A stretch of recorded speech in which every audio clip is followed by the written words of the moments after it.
أعوذ بالله من الشيطان الرجيم. بسم الله الرحمن الرحيم. إن الحمد لله نحمده ونستعينه ونستغفره ونعوذ بالله من شرور أنفسنا وسيئات أعمالنا. من يهده الله فلا مضل له ومن يضلل فلا هادي له، وأشهد أن لا إله إلا الله وحده لا شريك له، وأشهد أن محمدا عبده ورسوله. أما بعد، محترم ورونو، موږ هغه حالات بیانول چې ورستنی ټول الهي وعده هم دارنګ پوره کېدونکي دي، او الله جل جلاله وتعالى تسمى لار درشي چې هغه په هر کار کې پر الله جل جلاله توکل دی. واخرى لم تقدروا عليها قد احاط الله بها، او یو بل غنیمت او بری هم سته چې اوس تاسو پر هغه قادر نه یاست، مګر په ورسته کې به پلاس درسي. په تحقیق الله جل جلاله علمي احاطه کړی ده پر هغه غنیمتو. ځینې مفسرین دغه غنیمت چې مسلمانان اوس پر هغه نه دي قادر د مکه مکرمه فتح بولي، او څوک وایي د اخرى څخه مقصد د طائف فتح ده. نو الله عز وجل و مسلمانانو ته د خیبر تر فتح د مخه دغه زیری ورکړه چې اول یې د خیبر د فتح زیری وو، او بیا د مکه مکرمه فتح چې په هغه وخت کې پلاس نه درغله، تر دې وروسته به فتح کوي چې الله جل جلاله د هغې د فتح کولو وعده ورسره وکړه. الله جل جلاله یو په بل پسې زیری ورکوي، بیا یې د حنین زیری ورکوي، او دا خبره هم ورکوي چې یو کلی یا جنگ یا غنیمت سته چې اوس پر هغه نسي کامیاب کېدلی، چې هغه پس له حنین څخه طائف دی. په دغه مبارکو آیاتو کې وهغه ټول واقعاتو ته اشاره ده کوم چې تر دې وروسته پیښیږي. نور هم د سورة الفتح آیاتونه په دغه باره کې دوام لري، ترڅو چې الله جل جلاله فرمایي چې ولی مسلمانانو ته دغه د حدیبیه په وخت کې مکه مکرمه په جنگ سره نسوه فتح، یا په جنگ سره نکړه فتح. الله عز وجل فرمایي هم الذين كفروا وصدوكم عن المسجد الحرام والهدي معكوفا ان يبلغ محله. یعنی قریش هغه کسان دي چې کافران سوي دي، او تاسو د مسجد الحرام څخه منع کړاست، او منع کړی تاسو قرباني هدي په داسې حال کې چې بندي کړه سوي وي د دې څخه چې خپل د حلالېدو وځای ته ورسیږي.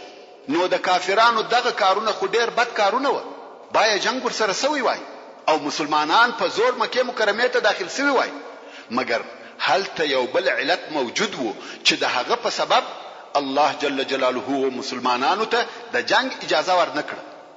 هغه سبب الله جل جلاله بیانوي او فرمایي ولولا رجال مؤمنون ونساء مؤمنات لم تعلموهم ان تطؤوهم فتصيبكم منهم معرة بغير علم ليدخل الله في رحمته من يشاء. يعني کچیر د مکه مکرمه په کوپارو کې څو نر مؤمنان او څو ښځې مؤمنان پټ نه وای چې تاسو د هغو په ایمان نه واست خبر. یعنی هلته په مکه مکرمه کې ځینې داسې نر مسلمانان او مسلمان ښځې موجود و چې تاسو د هغو په اسلام نه واست خبر. نو که تاسو جنگ کړی وای دا خطر موجود وو چې تاسو هغه مسلمان نفر هم په ناپوهي او په بے خبرتیا کې وژلی وای، او بیا به تاسو ته د هغو د وژلو په سبب ضرر او غم در رسیدلی وای. بل دا چې هلته داسې کسان هم موجود و چې د هغو مسلمانیت مقدر و، او هغه هم په دغه جنگ کې وژل کېده او د لاسه وته. نو ځکه الله جل جلاله جنگ معطل کوي او د جهاد حکم یې نه کوي در، او د صلح په دغه دوه کلو کې څونه خلق چې مسلمانان سو، او چا چې هجرت کاوه هغه هجرت وکړي. بیانو د مکه مکرمه د فتح د پاره د جنگ اجازه وسوه چې د آیات شریف د دغه حصے ليدخل الله في رحمته من يشاء ترجمه هم داده چې الله جل جلاله په خپل رحمت کې هر هغه څوک چې اراده یې وفرمایي داخل کی. هغه چې مسلمان ده مسلمانان سو، هغه چې هجرت یې کاوه هجرت یې وکړي. مقصد دا چې کفار او قریش دغه عمل په سبب چې تاسو د مکه مکرمه د داخليدو او عمره کولو څخه منع کړل لاس او هدیه نه پرې شوولې چې پر هغه خپل ځای حلال سي دغه ور او لایق و چې جنگ ور سره وسی او مکه مکرمه هم دغه اوس فتح کړل سي. مګر څنګه چې هلته داسې مسلمانان او مسلمان شذ موجود دي چې تاسو په اسلام نه یاست خبر او هغه په دغه جنگ کې وژل کیږي، نو الله جل جلاله د جنگ اجازه و نه فرمایله. او بل هلته نور داسې خلق هم موجود و چې اسلام یې په نصیب وو، نو د مکه مکرمه فتح 2 کاله د دې لپاره وزنډول شو چې کم چا چې هجرت کاوه هجرت وکړي او هغه څوک چې اسلام یې په نصیب کې وو هغه هم په دغه موده کې مسلمان شو او بیا نو په مکه مکرمه کې جنگ وسو او فتح شو. او بیا الله جل جلاله فرمایي لو تزيلوا لعذبنا الذين كفروا منهم عذابا أليما. يعني کچیر دغه مسلمانان د کفارو څخه جلاسوي وای نو خامخا به مد اهل مکه هغه کسان په ډیر دردناک عذاب سره په عذاب کړي وای چې کافران سوي. يعني کچیر په مکه مکرمه کې مسلمانان او کافران سره جلا وای او تاسو پیژندلای د کفارو سره ګډ وډ نه وای پراته نو تاسو بل دی وای چې موږ کافرانو ته د مسلمانانو په لاس څونه خوژونکې جزا ورکول. او بیا الله جل جلاله فرمایي اذ جعل الذين كفروا في قلوبهم الحمية حمية الجاهلية فأنزل الله سكينته على رسوله وعلى المؤمنين. يعني كم وخت هغه کسانو چې کافران سوي و په خپل زړه کې ضد او تعصب ګرځولي وو، داسې ضد او تعصب چې د جاهلیت ناپوهي و، نو الله جل جلاله پر خپل رسول او مؤمنانو سکون اطمینان او آرامتیا نازل کړ. ورونو تاسو ته خو د کفارو ضد او تعصب بیان شو چې ویل سږ کال به عمره نه کوي، کله مکه مکرمه څخه یو مسلمان مدینه منوره ته هجرت در وکي هغه به بیرته په لاس راکوي. پر کال چې عمره ته راسي په مکه مکرمه کې به تر 3 ورځې زیات وخت نه تیروي او د ځان سره به اسلحه هم نه راوړي. په صلحنامه کې به بسم الله الرحمن الرحیم نه لیکي، د محمد رسول الله صلی الله علیه وسلم پر ځای به یوازې محمد ابن عبد الله لیکي چې دا ټول ضد تعصب او ناپوهي و. مگر رسول الله صلی الله علیه وسلم دغه ټول خبرې په سړه سینه ومنلې او صحابه کرام که څه هم په دغه صلح ناخوښه و خو بیا هم د رسول الله صلی الله علیه وسلم اطاعت وکړي او په دغه فیصله زړونه مطمئن شو. نور هم الله جل جلاله فرمایي والزمهم كلمة التقوى وكانوا احق بها واهلها وكان الله بكل شيء عليما. او څنګه او لازمه کړه مسلمانانو لره د تقوا کلمه د ادب خبري او دوی د تقوا ور او لائق او د تقوا د کلمې اهل و او الله جل جلاله پر هر شي عالم دی. کم وخت چې د حدیبیه صلح پای ته ورسېده حالات آرام شو او رسول الله صلی الله علیه وسلم د خپل احرام څخه ځان حلال کړي لکه څنګه چې د مخه مو درته وویل.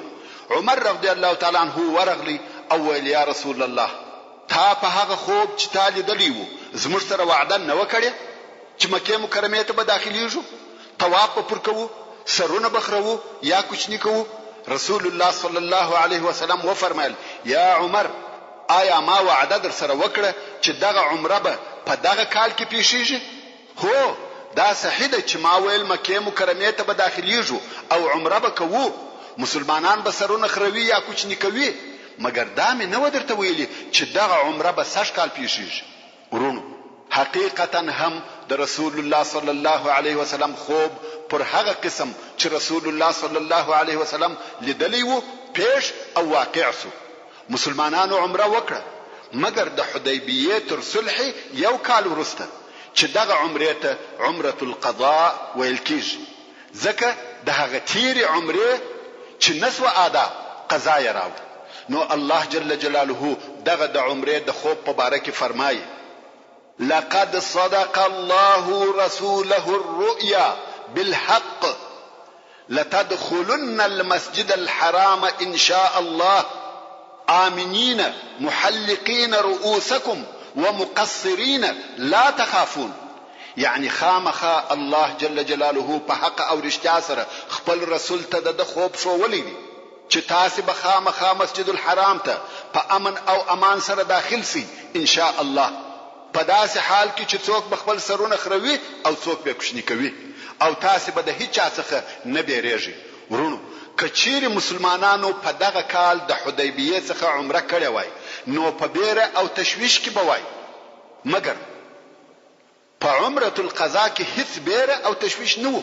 په پوره امان سره مکه مکرمه ته داخل شو او عمره ادا کړه او بیا الله جل جلاله فرمایي فعلم ما لم تعلموا فجعل من دون ذلك فتحا قريبا. نو الله جل جلاله لره دغه صلح فائدې هغه چې تاسو نه په پوهېدل اس معلوم دي، نو یې د مخه تر داخلي دو و مکه مکرمه ته یو فتح او بری نږدې وګرځول.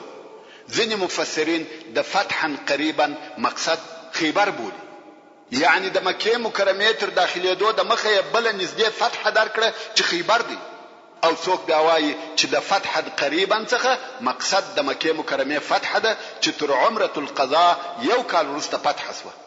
که څه هم د رسول الله صلی الله علیه وسلم او قریش په مابین کې د صلح موده 10 کاله و، مګر الله جل جلاله دغه فتح را نږدې کړه او د حدیبیه تر صلح 2 کاله وروسته مکه مکرمه فتح شوه. نو ځکه الله جل جلاله فتحا قریبا وفرمایل. ورونو د سوره الفتح تقریبا ټول آیاتونه د حدیبیه د صلح په واقعاتو پورې تعلق لري. نو کوم وخت چې د حدیبیه په صلح پوسو او د هغه په واقعاتو خبر سو او بیا په هغه واقعاتو خبر سو چې تر دغه صلح ورسته پیښ شوی دي چې د خیبر فتح ده، عمره القضاء ده او بیا د مکه مکرمه فتح ده او بیا حنین او طائف دي، نو د سوره الفتح په مقصد او معنا هم پوهېدلای سو. ځکه چې ودغه ټول واقعاتو ته په سوره الفتح کې اشاره موجوده دي او د سوره الفتح آیاتونه د حدیبیه د صلح په وخت کې نازل شول چې پر هغه واقعاتو چې پیښ شوه یا تر دې ورسته پیښیږي الهي تفسیره ده. ورون معافي غواړم ما د خیبر د غزا قصه بیانول او د هغې قصې ترڅنګ می د سوره الفتح ځینې آیاتونه د ترجمې سره تلاوت کړل چې په دې کار کې دوه مهمه فائدې پرته وي. یو دا چې دا راته معلومه سي چې د سیرت النبي صلی الله علیه وسلم معلومات د قران مجید د معنا د پوهېدلو سره څونه تعلق او ارتباط لري. کومج د سیرت النبي صلی الله علیه و آله وسلم معلومات و نه لرو، یوازې دا نه چې د سوره الفتح په معنا نه پوهیږو بلکې د قران مجید په ډیرو آیاتو نسو پوهېدلای. دوهم دا چې دا به ډیر ښه او په زړه پورې کار وي چې د سیرت النبي صلی الله علیه وسلم ترڅنګ د قران مجید د ځینو آیاتو په ترجمه هم پوس.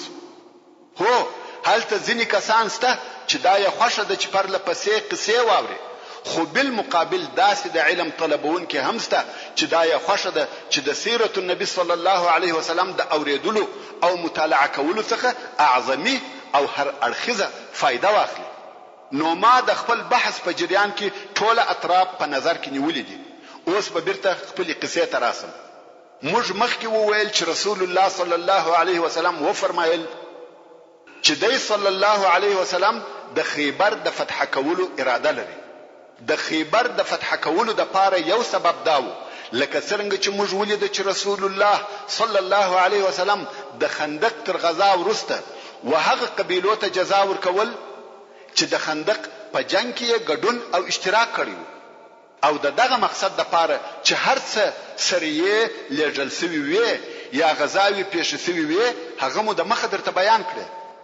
مګر هغه کسان چې دغه ډلې سره یو ځای کړی وي او په دغه موضوع کې د کفارو رهبران او مشران و او دغه خیانت رئیسان و، هغه څوک و؟ هغه د بنی النضیر يهود و، کوم چې د مدینه منورې څخه وشړل شو او په خیبر کې سره یو ځای شو چې اوس نو خیبر د کفارو د مشورو مرکز وګرځیدي او دغه سبب د رسول الله صلی الله علیه وسلم د خیبر اراده و. په دغه وخت کې د خیبر عمومي رئیسان او مشران دغه کسان و: کنانه ابن ابي الحقيق او ورور ربيع ابن ابي الحقيق او د بني نظير سردار سلام ابن مشکم. خاصتا کنانه ابن ابي الحقيق د خیبر پاچا بلل کېدی. د خیبر اوسیدونکو ټول يهود و، هلته بیل يهودو بل قوم او بل څوک نه و.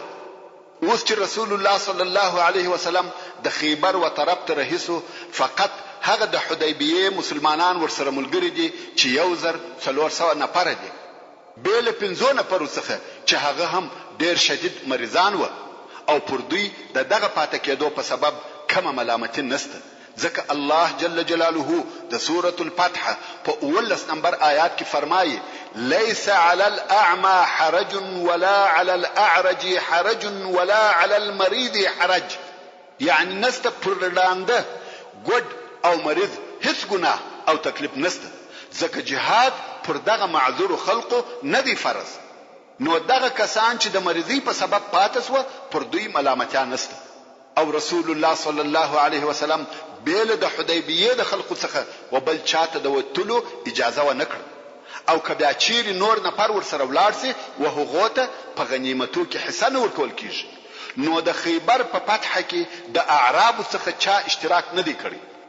د هجرت د اوم کال د محرم په میاشت کې رسول الله صلی الله علیه وسلم د خیبر و طرف ته د حرکت اراده وکړه. د خیبر يهود چې د رسول الله صلی الله علیه وسلم په دغه حرکت خبر سو، د خیبر يهود ولی او څنګه د رسول الله صلی الله علیه وسلم په اراده خبر سو؟ ځکه تر اوسه په مدینه منوره کې ځینې يهود پاتې و. تاسو ته معلومه ده کوم وخت چې د مسلمانانو او بني قینقاع د يهودو تر مابین هغه د شذ او قتل مشکل پیښ شو، او بیا رسول الله صلی الله علیه وسلم دغه يهود و عبد الله ابن ابي منافق ته ورپریښول. نو د بني قینقاع ټول يهود د مدینه منوره څخه نه وته، بلکې یو سنه پرې پاتې شو. هو د بني نظير يهود ټول وشړل شو او د بني قریظه يهود ټول حلال کړل شو، مګر بني قینقاع نه ووجل شو نه وشړل شو. خو د دوی ډیرو نفرو په خپل دانکړه خوښه چې په مدینه منوره کې پاتې شي. نو هغه چې تله هغه ولاړ، مګر ځینې نفر بیا هم په مدینه منوره کې پاتې و او بیل دوی څخه ځینې نور انفرادي يهود هم په مدینه منوره کې موجود و.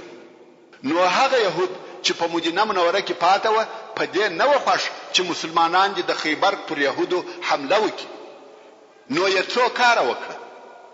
یو یې د مسلمانانو د زندولو اراده وکړه، غواړي چې مسلمانان وزندوي. بل یې دا اوازې اچولې چې خیبر نه فتح کیږي او ټول مسلمانان به د خیبر د يهودو د طرفه حلال کړي سي. غواړي چې په دغه اوازو مسلمانان وبېروي. بل دا چې د دوی هر څونه په واسه پراسي غوونه مسلمانان د دې جنگ څخه پاتې کی. نو یې څه وکړه؟ د ځینو يهودو پر ځینو مسلمانانو پورونه باندې و، ځکه اصلا يهود غنیان او مالدار و. نو یې پر پورولو مسلمانانو دا شرط کښېښاوه چې د مخه تر دې چې خیبر ته ووځي زموږ پورونه به راکوي، او ترڅو چې زموږ پور رانه کوي خیبر ته به نه ځي. په دغه بهانه مسلمانان زندول یا پاتې کول. دغه جملې څخه یو يهودي و چې ابو شحم ورته ویل کېده. د مسلمانانو پر یو نفر چې عبد الله نومېدی پور باندې و، هغه هم فقط 15 درهمه. يهودي و مسلمان ته وایي ته به تر هغو نه وځې څو دغه زما 15 درهمه رانه کې.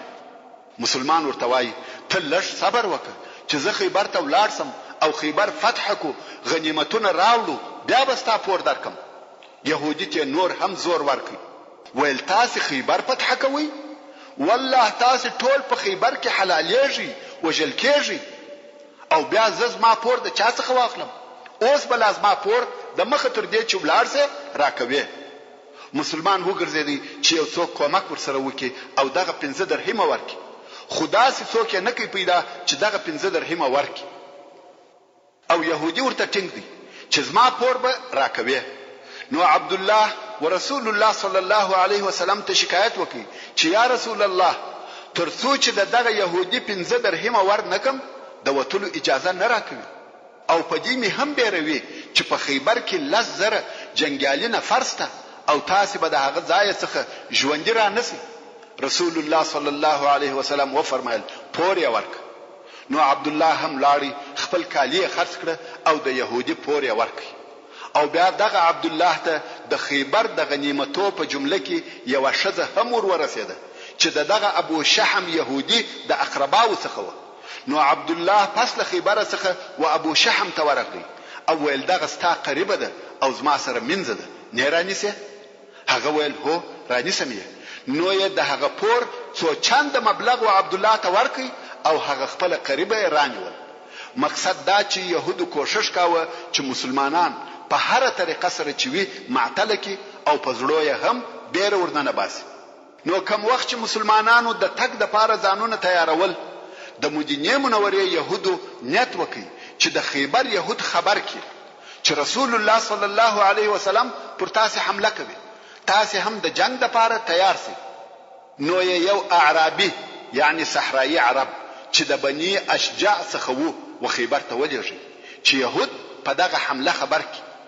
د غرنګ عبد الله ابن ابي رئیس المنافقین هم د خپل ملګرو څخه یو نفر و خیبر ته ولېږي چې يهود خبر کړي چې محمد صلی الله علیه وسلم ستاسو طرف ته درهیسو وش او بیدار اوسئ او مزنی بیرېږي ځکه ستاسو عدد او اسلحه ډیر دي او د محمد صلی الله علیه وسلم ملګری لږ او پاشلی کسان دي او اسلحه هم ډیر لږ ورسره ده.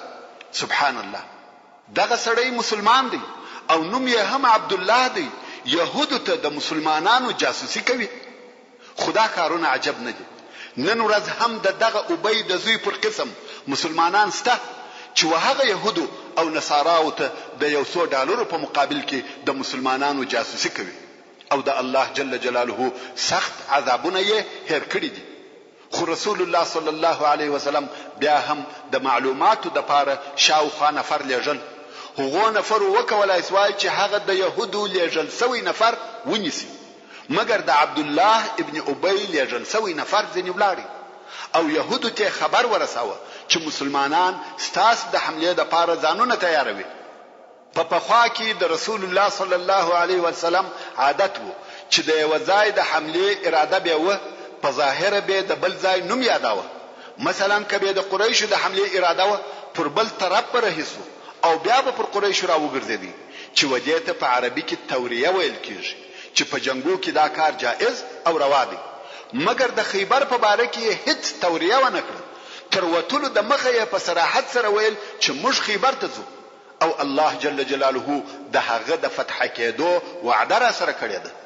د دې غزا حال لڅ او ښکارو ځکه دلته د الله جل جلاله وعده و چې خیبر به فتح کوي. نو خود توریه ته هیڅ ضرورت نه او هلته چې يهودو ته د مسلمانانو د حرکت خبر ورسېدی هغه هم د جنگ د پاره پوره آمادګي او تیاری ونیول. مګر دا نه ور معلومه چې مسلمانان کله راځي او څو وخت را رسیږي. نو خپل قلاوی یې ټینګ کړي د خړو او اوبو ذخیره ونیولې. شذ او کوچنیان په هغه محفوظه او شقلا کې سره یو ځای کړه او په قلاو کې شاوخوا جنگي نفر سره تقسیم او ځای پر ځای کړه. يهودو خپل ځانونه او کارونه شپر ترتیب برابر او منظم کړ ځکه چې د مسلمانانو تر راتګ د مخه خبر ورته راغلی. خو پر دغه سربېره رسول الله صلی الله علیه وسلم د دوی د طرفه مطمئن وو او د دوی په ترتیباتو یې پروا نه کېده ځکه چې د الله جل جلاله د طرفه د فتح وعده واضحه او ښکاره وه. دا داسې جنگ وو چې تر پیښېدو د مخه نتیجه معلومه وه. نو د مسلمانانو پوره اطمینان وو چې خیبر فتح کیږي. د الله جل جلاله په وعده مطمئن وو. هلته په خیبر کې د يهودو مشران سره راټول شو مشوره کوي چې دغه راتلونکي خطر په مقابل کې باید څه وکړي.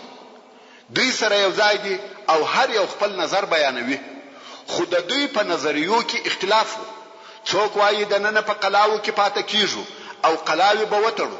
څوک وایي یا لشکر به جوړ کو او مختب ورووزو تر قلاو د باندې به جنگ ورسره وکړو.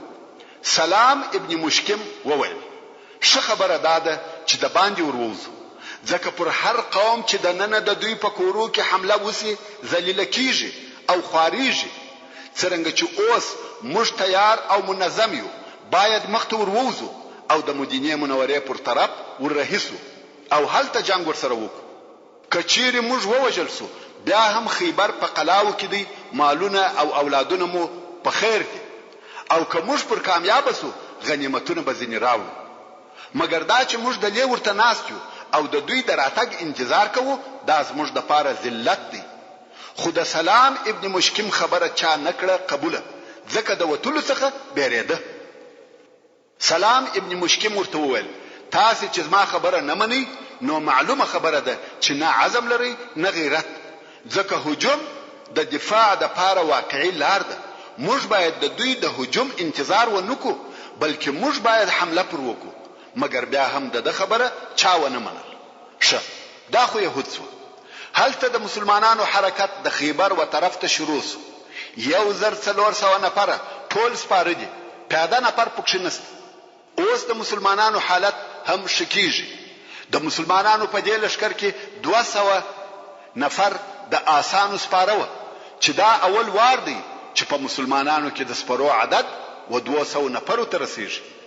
د خیبر و يهودو ته چې د مسلمانانو د آمادګۍ او تیاری خبر ورسېدی، سره د دې چې د خیبر يهود 10,000 نفر و، مګر بیا هم زړونه د بیر ډک شو.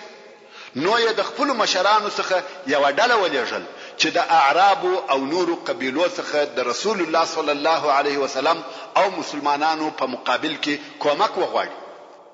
د يهودو دغه ډله د کنانه په مشرۍ چې د يهودو پاچا بلل کېدی رئیس و. اول د بني مره و قبیله ته ورغله چې مشر حارث ابن عوف المری او دا هغه قبیله ده چې په خندق کې هم ګډون کړی وو. خو اوس يهود ورغله چې حارث ابن عوف د دوی سره د خیبر په دفاع کې حصہ واخلي او پر مسلمانانو حمله وکړي. مګر حارث ابن عوف ورته وویل والله ما تدارا معلومه سوى چې د محمد صلی الله علیه وسلم دین لوړیږي او د کامیابی یو په بل پسې دي، نو زه نه غواړم چې د سره جنگ وکم او دا یې نکړه قبوله چې د خیبر په جنگ کې ګډون وکړي. بیا نو دغه ډله وغطفان ته رهیس و چې د غطفان د مشر عیینه ابن حسن سره وویني. هغه عیینه چې د خندق په جنگ کې د 4,000 نفر سره اشتراک کړی، چې د خندق په جنگ کې د کفارو تقریبا نیم لشکر د دوی څخه جوړ شوی و. عیینه ابن حسن چې رسول الله صلی الله علیه وسلم مطاع احمق بللی دی، بعقل امر او بعقل سړی و، هیڅ فکر او هوښیاري نه درلوده. نظریات یې ټول غلط راوتل. په هر موضوع کې چې به مداخله وکړه په هغه کې به ناکام و، مګر بیا هم د قبیله مشر او خلکو اطاعت کاوه. چې امر به وکي 10,000 نفر به ورته ولاړ و او چا پښتنه هم نه ځنی کول چې سره کوي او چیرې مو بیاي. نو د يهودو ډله ودغه احمق مطاع ته ورغله او د مسلمانانو حال ورته وایي چې پر خیبر حمله کوي. یو خو غطفان د خیبر د يهودو حلفاء او متعاهدین و، او بل يهود ورته ویل کومش پر مسلمانانو غالب سو د خیبر د یو کال نیمه میوه درکو. عیینه ابن حسن ورته ویل زر نفر خو به دغه اوس تاسو سره ملګری کم او زب نور 4,000 نفر تیار کم او د هغو سره به درهیسم. اوس د يهودو سره زر نفر ملګری کړه او د نور لشکر پر اټولولو مشغول شو. دا خبر بیا د بني مره و مشر حارث ابن عوف ته ورسېدی. څنګه چې حارث د عیینه آشنای او ملګری وو نور تراغلی ویل یا عیینه د يهودو په ملګرتیا جنگ مکوه. ویل حارث ویل د محمد صلی الله علیه وسلم دین لوړ او غالب سو، نو جنگ مور سره کوه. عیینه ویل پر موږ او يهودو نس غالب کېدلای. حارث ابن عوف ویل یا عیینه د مخه تر دې چې د اسلام دین غالبه او په دې ډول سر نشر سي، هغه وخت می په دغه خپل غوژو د سلام ابن مشکم څخه چې د يهودو مشر دی واورېده چې ویل يهودو لره 2 واره حلالې دسته، يهود دوه واره حلاليږي او وژل کیږي. یو وار حلالېدل یې په مدینه منوره کې دي چې هغه پیښ شو او موږ ولیده چې بني قریظه ټول حلال شو، او بل حلالېده په خیبر کې دي چې هغه دغه دي را روان دي. نو د يهودو سره په جنگ کې ګډون مکوه. عینه ویل تا د سلام ابن مشکم څخه واورېده چې دغه ویل؟ حارث ویل هو، په دغه خپل غوږو مې واورېده. عینه ویل نو سلام ولی په خپل جنگ ورسره کوي؟ که سلام دغه خبره کړی وي نو بیا جنگ ولی ورسره کوي؟ حارث ویل هغه مجبور دی، هغه د قوم په سبب جنگیږي. عینه ویل زه هم د هغه ملګری یم. عینه او بعقلی ته وګوري، پس له دغه ټولو خبرو بیا هم ټینګ دی چې جنگ وکړي. نو واقعا هم دغه احمق مطاع د 300 نفرو پر راټولولو شروع وکړه. 1000 نفر خو یې د يهودو سره لېږلي و چې اوس نو هلته د نن د خیبر په قلاو کې 11,000 جنگي نفر موجود دي. 10,000 په خپل يهود دي او 1000 نفر یې دغه طپان څخه ورسره بوتله. به له هغه کومک څخه چې بیا په ورسته کې ورته راځي چې هغه هم 4000 نفر دي. او دلته رسول الله صلی الله علیه وسلم د 1400 نفر سره د خیبر و طرف ته رهیس. اوس به د خیبر د لارې واقعات درته بیان کړم. رسول الله صلی الله علیه وسلم تر لشکر د مخه یو ډله د عباد ابن بشر په مشرۍ د کشف د پاره ولېږل چې دغه ټول نفر د آسانو سپاره چې په عربي کې فرسان ورته وایي. او بیا نو رسول الله صلی الله علیه وسلم پوښتنه وکړه چې څوک موږ و خیبر ته د شمال د طرف ورولي.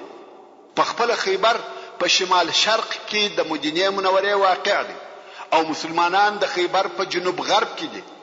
نو حمله باید د جنوب غرب څخه وشي. مګر یا رسول الله صلی الله علیه وسلم ویل غواړم چې د شمال د طرفه پراسم. دا د دې لپاره چې يهود و شام ته ونه تښتي، ځکه که يهود شکست وخوري او غواړي چې وتښتي نو چیرې ځي؟ شام ته ځي. نو رسول الله صلی الله علیه وسلم غوښته چې دغه د شام د تیښتې لار پر بند کړي.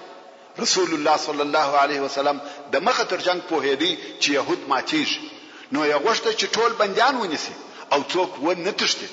نو ځکه رسول الله صلی الله علیه و آله وسلم و فرمایل څوک موږ د شمال د طرفه پر راولي. یو د اصحاب کرامو څخه داسې لار وروښول چې د شمال د طرفه و خیبر ته ورتله. رسول الله صلی الله علیه وسلم د لشکر سره رهیدي یو عجب امر یې وکړ. ویل هیڅوک باید تر لشکر د مخه نسی. تر لشکر د مخه یو اوږد صف رهي کړي او نور تر شاته پسې دي. دغه صف برابر رهیدي، هیڅوک تر صف نه د مخه کیږي او نه تر صف د مخه ځي. څه موده وروسته رسول الله صلی الله علیه وسلم ولید چې هلته مخته یو شی معلومیږي او بریش. رسول الله صلی الله علیه وسلم پوښتنه وکړه هغه څه شي دی؟ که ګوري د مسلمانانو څخه یو نفر د مخه سوی دی او هغه زغره چې د اغوسته و برېښېده. رسول الله صلی الله علیه وسلم و فرمایل رای ولی. سړی چې راوستي هغه ابو عبس رضی الله تعالی عنه. رسول الله صلی الله علیه وسلم ورته ویل آیا ما نو ویلی چې څوک به تر لشکر د مخه نه ځي؟ ابو عبس رضی الله تعالی عنه ویل یا رسول الله د غزما اوشه ځوانه قوي او چسپاند ده، دا تیز دي ما نسوي راګرځولای. رسول الله صلی الله علیه وسلم عتاب او سرزنش ورکړي ویل دی بندي کړي. تر لشکر به څوک نه د مخه کیږي. خو ابو عبس رضی الله تعالی عنه یې برته پریښاو. غوښته چې عبرت واخلي. اصلا رسول الله صلی الله علیه وسلم دغه امر په دې سبب کړی وو چې د علیه الصلاۃ والسلام غوښته چې دغه جنگ څونه چې امکان ولري په هغونه لږ اندازه په بشري خساره تمام شي، څوک ونه وژل شي. او دا چې یو سړی یوازې تر لشکر د مخه رهیوي امکان لري چې هغه نفر ووژل شي او د هر ځای واری پر وسی. مګر کله لشکر سره یو ځای وي بیا نو څوک نسی کولای چې حمله پر وکړي. د مسلمانانو لشکر په دغه مجموعي شکل رهیو. که ګوري چې تر شا بل د 300 نفرو لشکر په پسې دی چې هغه عیینه ابن حسن وو او د غطفان قبیله ور سره ده او د مسلمانانو د لشکر تر شا په پسې دی، خو حمله نه پر کوي. په مسلمانانو کې تشویش پیدا سو چې يهود مو مخته دي او غطفان تر شاره پسې دي. نو رسول الله صلی الله علیه وسلم وعینه ته حال ولېږي چې د چیش د پاره راوتلی. هغه ویل موږ د يهودو حلفا او دوستان یو، د هغو سره داسې عهد لرو کچا حمله در باندې کول موږ ستاسو کومک کوو، چې د حلفا ترجمه هم دغه ده. رسول الله صلی الله علیه و آله وسلم ورته وویل الله جل جلاله وعده را سره کړی ده چې خیبر به فتح کوم. نو والله خیبر فتح کیږي ته بیرته ولاړس. عینه ویل ته خیبر فتح کوي؟ والله تاسو ټول په خیبر کې حلالېږي، تا او ستا ملګري به ټول بندیان ونیسو. رسول الله صلی الله علیه وسلم چې هر څه نفر ورلیږي فائدہ نه کوي. بیا یې بل څه ورته ویل ورونو اسانه خبره نه ده، د مسلمانانو ټول عدد فقط 1400 نفر دي او دغه لشکر چې تر شا په پسې دي یوازې هغه 4000 نفر دي او هلته په خیبر کې هم 11000 نفر ورته ناس دي. نو ذکر رسول الله صلی الله علیه وسلم ورته وویل ته بیرته ولاړسه او د خیبر د یو کال نیمه میوه او حاصلات بدر. عینه ویل آیا د خیبر حاصلات ستا په لاس کې دي چې ماته راکې؟ رسول الله صلی الله علیه وسلم و فرمایل قریب ده چې زما په لاس کې بسې د نیم کال حاصلات بدر کو او ته وګرځه. عینه ابن حسن نکړه قبوله. رسول الله صلی الله علیه وسلم هم پر خپل عزم ټینګ دی چې دا حمله به پوره کوي او عینه هم صلح نکړه قبوله. نو مسلمانان د خیبر پر طرف رهیدي او د غطفان لشکر په دوی پسې رهیدي. مسلمانانو خپل تک ته دوام ورکړی دی څو خیبر ته ورنږدې شو. عینه ابن حسن خپل 4000 نفریز لشکر د باندې پریښاوه او دای په خپل د يهودو وقلاو ته ورننوتی. د نن په قلا کې کښینستی. دلته بیا رسول الله صلی الله علیه وسلم ودته نفر ورولېږي چې یو ور بیا خبري ورسره وکي چې دغه نفر سعد ابن عباده رضی الله تعالی عنه او دای د خبرو د پاره خیبر ته ورغلی. نو ځکه د مسلمانانو تر لشکر د مخه و خیبر ته ورسېدی. عینه چې د نن په قلا کې وو ورته راووتی. سعد ابن عباده رضی الله تعالی عنه ورته وویل یا عینه بیرته غطفان ته ولاړسه، ځان ته مشکلات مه جوړوه. الله جل جلاله وعده کړی ده چې خیبر فتح کیږي. نو بیرته ولاړسه، د خیبر د یو کال حاصلات ټول تا ته درکوو. خو هغه انکار وکي او د صلح ټول خبرې رد کړي. یو لار هم نه قبلوي، ټنګ دی چې د يهودو په طرفداري به جنگیږي.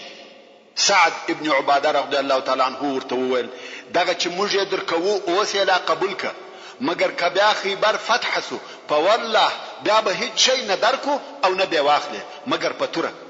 عینه ویل چیرې به تاسو پر موږ او يهودو غالب سي؟ اوس هم زموږ او تاسو په مابین کې بل شي نسته به له توري. نو سعد رضی الله تعالی عنه ورته ویل ته په هیڅ او ستا فکر.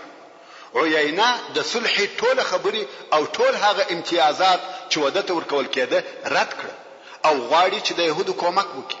سعد رضی الله تعالی عنه برته رسول الله صلی الله علیه وسلم ته ورغلی او حال ورته وایي.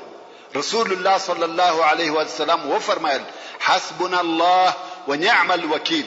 اول پر الله توکل وکي. رسول الله صلی الله علیه وسلم او د مسلمانانو لشکر پر هغه یول سزور نفرو ورهیسو او تر شاه هم نور 4000 نفر کفار په پسید. دغه حاله سره بیا هم مسلمانانو وخپل تکته دوام ورکړي. دوی رهیدي چې په هغه لشکر کې چې د مسلمانانو تر شا په پسید یو عجبه واقعه پیښ شوه. هغه دا چې د غطفان د طرفه یو سړی راغلی او په لشکر کې په زور نار کړ، خپل شذو او اولادو ته مزانونه ورسوي. یعنی هغه په خطر کې دي او سړی بیرته ولاړ. په لشکر کې نارې جوړ شوې چې شر راته پیښ شو او خبر هم نه دي چې چا د دوی پر شذو او اولادو حمله کړې ده. دغه 4000 نفریز لشکر د خیبر جنگ پریښاوه او د غطفان و طرف ته رهیسوه چې خپل شذو او اولادونه خلاص کړي. او عینه ابن حسن ته نفر ولېږي چې پر غطفان حمله شوې ده. عینه هم هغه 1000 نفر چې د خیبر په قلا کې ورسره و هغه ورسره رهي کړه او مخ پر غطفان رهیسو. غواړي چې خپل ښځې او اولادونه خلاص کړي او دا هم نه ورته معلومه چې کم خطر دی او د چا د طرفه څخه دی صرف هغه یو نفر ناری کړ چې پر غطفان حمله وسو مقصد دا چې دغه لشکر ټول و غطفان ته ورسېدی او هلته هیڅ نه د پیښه قرار ده پښتنه وکړه چې یو څه پیښ شوی و ویل یا هیڅ نه دی پیښ شوی ویل تاسو کم نفر را لېږلی وو ویل یا والله موږ هیڅوک نه دی در لېږلی نو دا سړی څوک نو یو خبر تاریخ هم دا نه ذکر کړي چې دغه ناره چا وکړه مګر رسول الله صلی الله علیه وسلم فرمایي په بیره کامیاب شوم اوس نو شاید دغه ناره کوونکی ملائکه وي والله اعلم مقصد دا چې غطفان په دغه قسم سره د دې جنگ څخه وېستل شو کوم وخت چې دغه لشکر و غطفان ته ورسېدی او ویل د چې هلته څه نه ده پیښه عیینه بیا امر وکړي چې بیرته خیبر ته درځي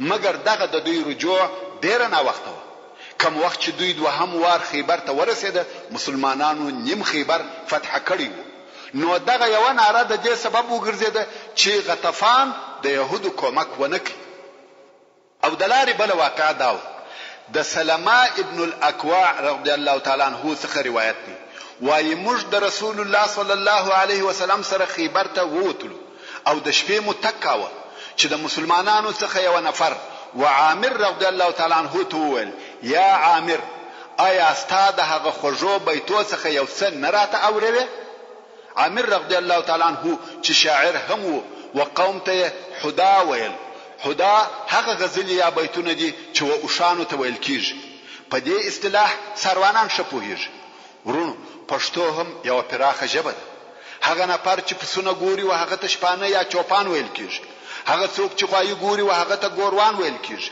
او هغه څوک چې اوشان ګوري ساربان ورته ویل کیږي او که اوشانو ته د تګ او رفتار په وخت کې غزلی وویل سي نو دوی ښه تګ کوي او نستړي کیږي او هر څونه چې دغه غزل ویونکي आवाज شوي پر هغه اندازه پر اوشانو تاثیر زیات وي خاصتا چې دغه غزل بیا د شپې وي او دغه غزل ته په عربي کې حدا ویل کیږي نو عامر رضی الله تعالی عنہ د بیتو په ویلو شروع وکړه او دغه بیتونه ویل اللهم لولا انت ما اهتدينا ولا تصدقنا ولا صلينا فاغفر فداء لك ما اتقينا وثبت الأقدام إن لاقينا والقيا سكينة علينا إنا إذا صيح بنا أبينا رسول الله صلى الله عليه وسلم پښتنه وکړه چې دغه حداوینکی څوک دی خلق ویل عامر ابن الاکوع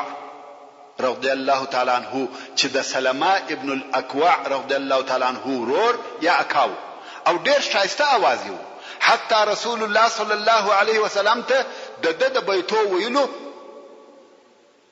خوند ورکاوه او صحابه کرامو د پر आवाज خوند اخیستی د عامر ابن الاکوع رضی الله تعالی عنہ د ش आवाज په سبب وشان پتک یوې او بل خواته کژیده او زنګیدل ځکه د وشانو حدا خوشوي نو تیز تکوي او ورسره کژیږي لکه یو څوک چې د شی غزلی سره سر شوروي دغه د خیبر په غزا کې د رسول الله صلی الله علیه وسلم سره شل شذ د جهاد د پاره راوتلی وي او هغه شذ په کجاوو کې وي چې کجاوی بیا پر اوشانو بار وي اوس چې اوشان دغه ش आवाज په سبب یوې او بل خواته کژیده نو هغه کجاوی هم کژیده تر داسې اندازې چې شذ پر دې وبېریده چې د کجاوو څخه ونلويږي نو شذو ورسول الله صلی الله علیه وسلم ته حال ولېږي چې یا رسول الله ډېر په تکلیف سو قریبه د چې د کجاوو څخه ولويږي نو رسول الله صلی الله علیه وسلم